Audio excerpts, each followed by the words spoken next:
बिस्मिल्लाहिर्रहमानिर्रहीम, अस्सलाम वालेकुम। आप देख रहे हैं फयाज महमूद यूट्यूब चैनल। और आज हमारे साथ जो मेहमान शख्सियत हैं वो लाइफ मेंबर हैं टैक्स बार लाहौर की और जाहिद चौधरी साहब।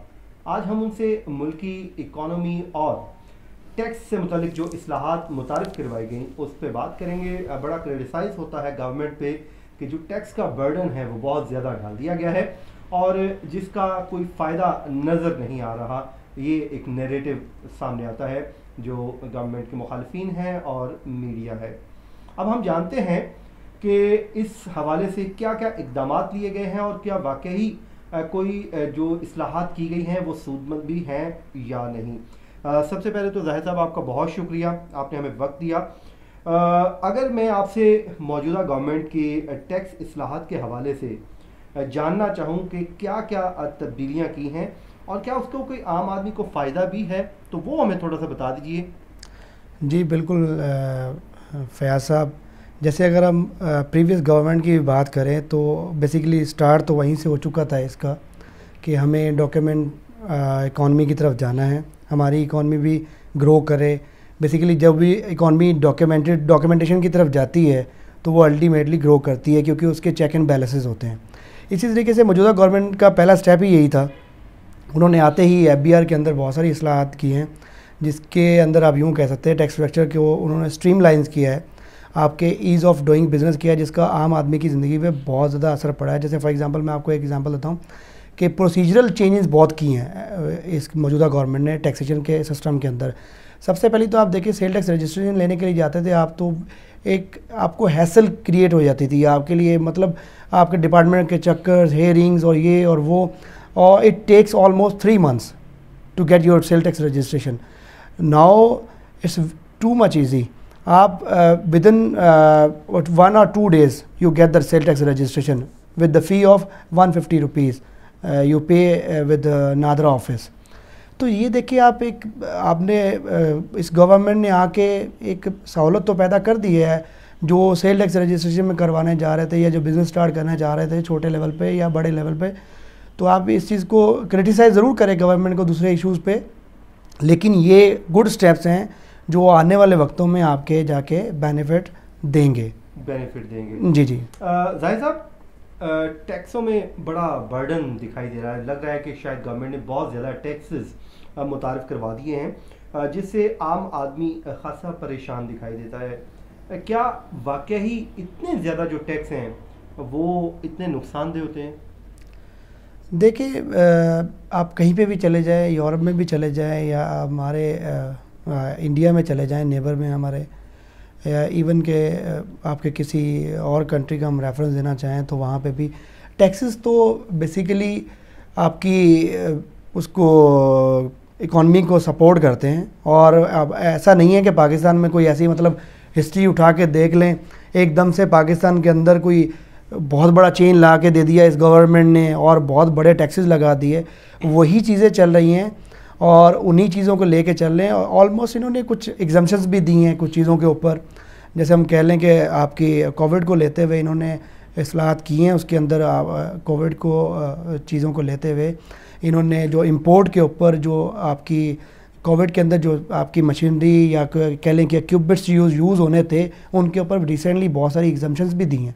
ऐसा नहीं है कि वो गवर्नमेंट टैक्स पे टैक्स लगाई जा रही है, ऐसा कुछ भी नहीं है। और दूसरी बात है कि लोग हमारे यहाँ बेसिकली अगर मैं यूँ कहूँ गवर्नमेंट को छोड़े हमारे यहाँ अवेयरनेस ही नहीं है टैक्स पे करने की और टैक्स प्लानिंग की। यहाँ सबसे बड़ी बात जो आती है टैक्स प्लानिंग बहुत ज़रूरी है। अगर हम बात करें कि एक सैलरी इंडिविजुअल की बात कर लेते हैं हम, फॉर एग्ज़ाम्पल हम रिटर्न की बात चल रही होती है, लोग कह रहे होते हैं कि जी हमारे ऊपर बर्डन डाल दिया, जी हमें रिटर्न फाइल करना पड़ता है। Basically this is your benefit right if you file your return. मैं अपनी एग्जांपल देता हूँ, मैं अगर सैलरी विड्रॉ कर रहा हूँ, मेरा टैक्स विद होल्ड हो रहा है और मैंने जब सेक्शन 149 में एक दफ़ा जब टैक्स दे दिया तो फिर मैं डबल टैक्स तो नहीं कटवाऊँगा ना। मेरी अगर कहीं और जगह विद होल्डिंग हो रही है तो गवर्नमेंट मुझे फैसिलिटेट कर रही है कि आएँ आप रिटर्न फाइल करें और आपका कहीं अदर सोर्सेज में डिडक्शन हुई है तो उसका आप रिफ़ंड ले लें। रिसेंटली गवर्नमेंट ने आपके रिफंड्स इशू भी किए इनकम टैक्सेस के, तो इससे ज़्यादा और गवर्नमेंट क्या कर सकती है? गवर्नमेंट क्या कर सकती है? ऑल दो फिर ये दूसरी चीज़ें होती हैं कि आपके इंडस्ट्री के वो कुछ चीज़ें रह ही जाती हैं, वो तो हर चीज़ तो पूरी नहीं हो सकती, वो तो बिज़नेस का एक पार्ट है। अच्छा नहीं हो सकता। एग्जैक्टली तो लेकिन स्टेप्स उस तरफ जा रहे हैं। अच्छा जाहिद साहब, आप ये बताएं, इस दफ़ा एक्सटेंड नहीं की टैक्स रिटर्न फाइल करने की डेट, तो उसके बाद गवर्नमेंट ने स्टेप भी लिए जिन्होंने रिटर्न फाइल नहीं किए? जी, इट्स अ गुड क्वेश्चन। ये मैं इंडिविजुअली अगर मैं इस चीज़ को लूँ तो अगर वैसे इसमें गवर्नमेंट को थोड़ा सा रिलैक्सेशन इस दफ़ा इसलिए देना चाहिए था कि आपके कोविड की वजह से सबसे मेन रीज़न थी कि लोगों को अपना डेटा गैदर करने में, क्योंकि डिफरेंट सोर्सेज से उनकी इनकम जनरेट हो रही थी, तो डेटा कलेक्शन एक बहुत बड़ा हैसल था। फिर दूसरी बात है कि जो आपके कंसर्न हजरात हैं या फर्म्स हैं, उनके लिए एक बहुत बड़ा असाइनमेंट था और बहुत बड़ा टास्क था कि उस कोविड के एसओपी को भी फॉलो करना था। मीनवाइल के ड्यूरिंग द डे कितने लोगों को वो बुलवा सके और उनसे डीलिंग कर सकें और उनका डाटा कलेक्शन कर सकें, उनकी रिटर्न को फाइनलाइज कर सकें, वो एक एसओपी को भी फॉलो करना था जो गवर्नमेंट ने इम्प्लीमेंट की हुई थी, और दूसरी तरफ रिटर्न की डेट भी थी।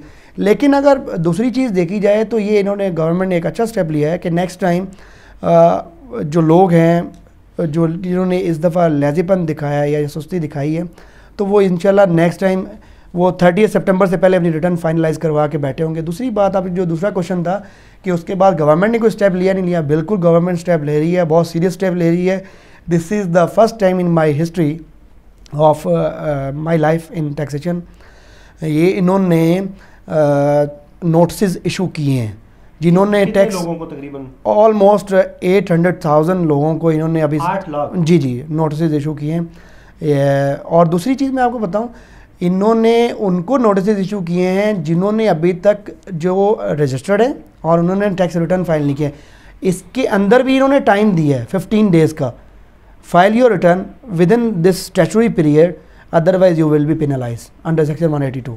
ओके जाहिद साहब, अगर हमारी इकोनॉमी डॉक्यूमेंटेड होती है, वैसे तो आपने जवाब दे दिया, बड़ा मुख्तसर मुझे बताइएगा कि इससे कारोबारी जो हजरात हैं वो बड़ा एतराज़ करते हैं, उससे उनको क्या नुकसान है? अगर डॉक्यूमेंटेड हो जाए तो क्या इशू क्या है इसमें? देखिए, हर चीज़ के प्रॉज एंड कॉन्स होते हैं। अब हमारे पास बेसिकली सिस्टम्स अवेलेबल नहीं हैं और उसको डॉक्यूमेंट करने के लिए लोग कर तो रहे हैं अपने एंड पे मेहनत।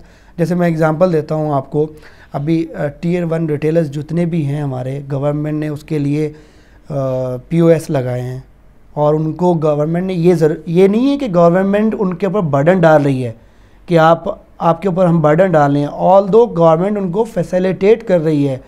दूसरे के लिए रेट है 17%, तो गवर्नमेंट स्पेशली उनके लिए रिड्यूस रेट पे उनको कह रही है कि आप अपनी गुड्स बेचें। और उसके साथ साथ अभी रिसेंटली 16 को एक SRO उन्होंने गवर्नमेंट ने निकाला है जिसके अंदर गवर्नमेंट ने ये कहा है कि आप इन टियर 1 रिटेलर से अगर कोई गुड्स परचेज़ करते हैं जो स्पेसिफाइड हैं, तो उसके ऊपर 2% of the sale tax value आपको भी रिडेम्पशन मिलेगी, आप उसको कहीं रिडीम करवा सकते हैं।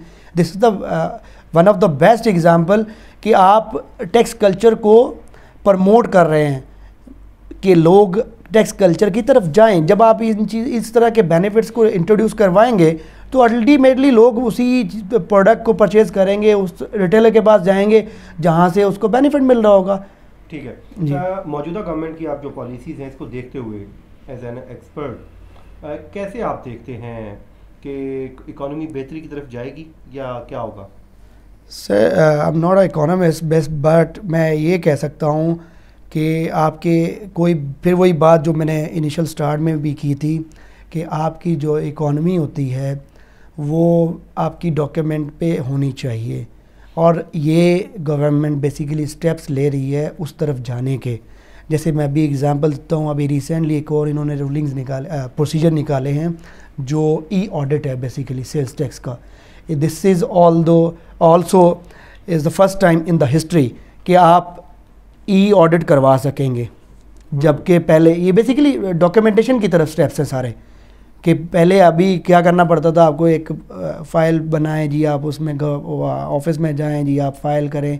अब आप ऑनलाइन बैठ के कह सकते हैं कि ये यूरोप तर्ज की इस्लाह। एग्जैक्टली जैसे मैं भी आम आदमी भी एक कहता है कि जी मुझे यूरोप की तरह जी मुझे फैसिलिटीज़ दी जाएँ, मुझे फैसिलिटेट किया जाए, तो गवर्नमेंट इज़ रेडी हमें भी तो टैक्स कल्चर को प्रमोट करना चाहिए, हम उस तरफ जाना चाहिए। आखिर में आप मुझे छोटा सा सवाल देकर जवाब दीजिएगा, जो मौजूदा गवर्नमेंट की इसी हवाले से जो पॉलिसीज़ हैं और प्रीवियस गवर्नमेंट की जो पॉलिसीज़ थी, इसको आप कंपैरिजन कैसे करते हैं? अब बेसिकली अगर हम कंपैरिजन करें तो वर्क तो उन्होंने भी किया है। आप यूँ कह लें कि ये स्टेप्स वहीं से स्टार्ट हुए हैं। फाइलर और नॉन फाइलर का कॉन्सेप्ट बेसिकली नून लीग हुकूमत ही लेके आई थी, उन्होंने ही इंट्रोड्यूस करवाया था। उसके बाद फर्दर इन्होंने जैसे ये समझ लें कि मैराथन रेस है, क्योंकि this is not the Pakistan of one party, ये सबका पाकिस्तान है, ये आपका भी है, हमारा भी है, ये पीटीआई का भी है। अब पीटीआई ने उस फ्लैग को पकड़ा है और उसको आगे लेके चल रही है, उसमें अमेंडमेंट्स कर रही है, नए न्यू प्रोसीजर्स इंट्रोड्यूस करवा रही है, नए एसओपीज़ इंट्रोड्यूस करवाए जा रहे हैं, उसमें डिफरेंट कवानीन बनाए जा रहे हैं जो कि बेसिकली आपकी इकॉनमी को ही बूस्ट कर रहे हैं, आपकी करप्शन लेवल को नीचे लेके आ रहे हैं, और वो अल्टीमेटली आपकी इकॉनमी की ग्रोथ की तरफ ही कंट्रीब्यूशन देंगे। वो ये सारे स्टेप्स आपकी इकॉनमी आने वाले दिनों में इंशाल्लाह बेहतर जाएगी। बाकी अदर फैक्टर्स होते हैं, लेकिन अगर आप टैक्सेशन और बिजनेस स्ट्रक्चर को बात करें तो वो इन चीज़ों को इम्प्रूव कर रहे हैं, डॉक्यूमेंटेशन की तरफ लेके जा रहे हैं।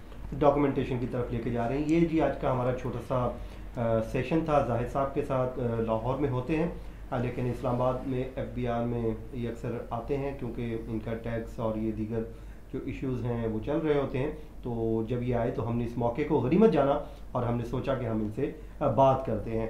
तो ये था जी। जाहिद साहब, आपका बहुत बहुत शुक्रिया, आपने हमें वक्त दिया, थैंक यू मुझे समझाई जो मुझे वाकई नहीं पता था इकोनॉमी या टैक्स की।